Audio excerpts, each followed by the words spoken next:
Hello everyone, आपका स्वागत है। आज मैं एक नए टॉपिक के साथ आपको चीज़ें बताने वाला हूँ कि डॉकर क्या होता है, जो सबसे ज़्यादा इंडस्ट्री में अभी यूज़ करते हैं लोग। आज मैं आपको बेसिक अप्रोच बताऊँगा कि डॉकर क्यों यूज़ करते हैं और इसके प्रैक्टिकल हम बाद में देखेंगे। जैसे कि आप डेफिनिशन देख पा रहे हैं कि व्हाट इज़ डॉकर में लिखा हुआ है कि देखिए, डॉकर एक प्लेटफ़ॉर्म प्रोवाइड कराता है deploying, packaging, shipping, running application. तो ये थोड़ा-सा टिपिकल होगी, इसको हम नहीं समझ पा रहे हैं क्या है, जिसको बिल्कुल भी आइडिया नहीं है, एक नॉन कोडर के हिसाब से समझते हैं। मतलब जिसको थोड़ा-सा ऑपरेटिंग सिस्टम के बारे में पता है, जो मैंने पहले बताया, वो आगे समझेगा क्या होता है डॉकर। एक एग्ज़ाम्पल लेते हैं, एक सिनेरियो लेते हैं। जैसे कि कोई डेवलपर है, ठीक है? अब डेवलपर है, उसने कोई एप्लीकेशन को बिल्ड कराया, बनाया है, डेवलप करा है किसी एक प्लेटफ़ॉर्म पे। प्लेटफ़ॉर्म मतलब किसी एक मशीन, मतलब ऑपरेटिंग सिस्टम पे, और किस with the help of some programming language की मदद से उसने कोई चीज़ बनाई है, मान लेते हैं लाइनक्स पे। ठीक है, लाइनक्स पे उसने कोई चीज़ बनाई है। अब वो बनाकर सक्सेसफुली बना ली, अब जा रहा है डिप्लॉयमेंट फेज़ में। मैं आगे बताऊँगा कितने फेजेज़ होते हैं, आगे की चीज़ें हैं। अब वो उसने बना ली, उसको हम डिप्लॉय करने जा रहे हैं। अब डिप्लॉय करने से पहले हम कोई भी चीज़ बनाई उसको टेस्ट करते हैं, चेक करते हैं कितनी कमियाँ तो नहीं, कितना सही है, कितना एक्यूरेट है, क्या-क्या, उसकी पूरी रिपोर्ट जनरेट करते हैं। ठीक है, फिर आता है यहाँ पे टेस्टर का पार्ट। ठीक है, अब टेस्टिंग करेगा वो एप्लीकेशन जो भी किसने बनाई है। अब वो चेक करने के लिए उसने कहा कि भाई जो कुछ भी तुमने बनाया वो मुझे सेंड कर दो, मैं चेक करता हूँ। अब वो चेक करने के लिए बैठा, उसने देखा कि जो तुमने बनाया वो तो लाइनक्स पे है, मैं यूज़ कर रहा हूँ विंडोज़, तो अब कैसे हम चीज़ें टेस्ट करेंगे? कुछ डिबगिंग नहीं कर पाएँगे, कुछ एरर फाइंड ही नहीं कर पाएँगे, तो डिप्लॉयमेंट कहाँ से होगा? तो ये इश्यू हो गया। अब वो या तो टेस्टर के पास एक ये रास्ता है कि लाइनक्स अपने सिस्टम में इंस्टॉल करे, फिर वो चीज़ें देखे, चेक करे, तो ये तो हेक्टिक चीज़ें हो गई। अब मैं ऐसे इससे चीज़ से कैसे बचूँ कि मुझे अपने सिस्टम में मतलब मैं उसके ऊपर ही लाइनक्स चला लूँ और चीज़ें यूज़ कर लूँ, तो कैसे करूँ?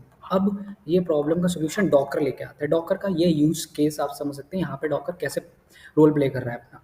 ठीक है, जो भी एक डेवलपर ने एप्लीकेशंस को बनाया, ठीक है, उसने कंटेनर में क्लाउड पे एक तरह से डाल दिया, डॉकर इंस्टॉल करा होगा, डॉकर में चीज़ें डाल दी, क्लाउड में उसकी इमेज बनाकर डाल दी कंटेनर। मतलब जो-जो उस एप्लीकेशन को चीज़ चलाने के लिए नेसेसरी इंपॉर्टेंट है, डिपेंडेंसीज़ मान लो, ठीक है, अब वो उसने कंटेनर में इंस्टॉल कर दी, डाल दी मतलब, फिर उस चीज़ को हमने एक पैकेजिंग कंटेनर में क्लाउड पे डाल दिया। आगे मैं क्लाउड भी बताऊँगा क्या होता है।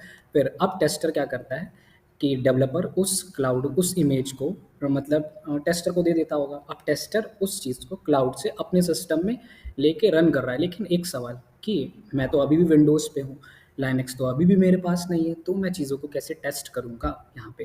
फिर डॉकर यहाँ पे एक और चीज़ मतलब प्रोवाइड करा रहा है कि मैंने लाइनक्स की इमेज अपने सिस्टम में डाल ली, ठीक है? इमेज डाल ली अपने सिस्टम में, मतलब जो क्लाउड पे पड़ी उसको मैंने पुल कर लिया और रन करा रहा हूँ। मतलब विंडोज़ में ही आप लाइनक्स यूज़ कर रहे हो, वर्चुअली एक क्लाउड पे एक तरह से। और फिर जो प्रोजेक्ट आपको मिला है, मतलब जो एप्लीकेशन मिली है, उसको आपने उस लाइनक्स पे यूज़ कर रहे हो, उस कमांडो को यूज़ कर रहे हो, चेक कर रहे हो क्या-क्या चीज़ें हैं। तो देखा डॉकर ने क्या करा, सबसे पहले आपको लाइनक्स ऑपरेटिंग सिस्टम दे दिया, ऑनलाइन क्लाउड पे दे दिया कि कैसे आप कर सकते हो। फिर उसके बाद जो डेवलपर की चीज़ें थी टेस्ट करने के लिए आपने लाइनक्स पे यूज़ कर ली और आपको अपना ऑपरेटिंग सिस्टम बदलना भी नहीं पड़ा।